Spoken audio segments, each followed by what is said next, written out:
It's a bird, it's a plane, no, it's dead mice baits filled with acetaminophen being dropped from helicopters. As today marked the fourth mice drop atop forested areas of Andersen Air Force Base since September. U.S. Department of Agriculture Assistant State Director Supervisory Wildlife Biologist Dan Weiss explains the process that's already proving successful at controlling the local brown tree snake population. What we're going to be watching is the aerial delivery of oral toxicants out of a helicopter. And the process is quite simple.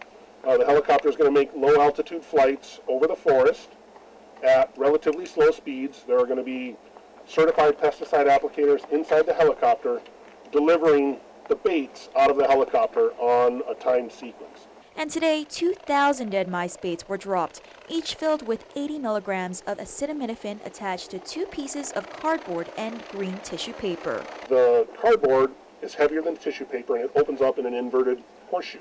It then floats down and ultimately hangs up in the forest canopy. Once it's hung in the forest canopy, then snakes have an opportunity to consume the bait. And baits are lethal to snakes, killing them within 72 hours. But how about other animal wildlife?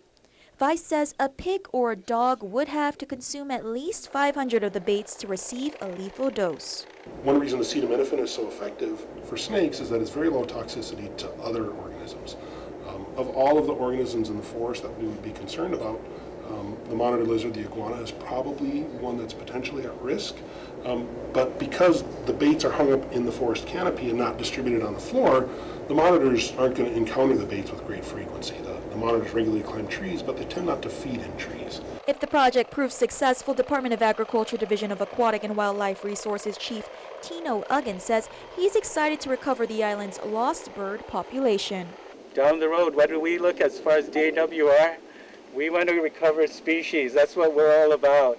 And every time there's a technique that is tested and proven and shows promise, we jump on that bandwagon and promote it and help out with and facilitate its implementation. Weiss notes that although traps and detector dogs are successful at catching snakes, they aren't enough to combat an estimated 2 million snakes that populate the island. Meanwhile, Weiss says the project is restricted to 3 sites within Andersen Air Force Base, one of which will serve as a control site. Reporting for Guam's News Network, I'm Crystal Paco.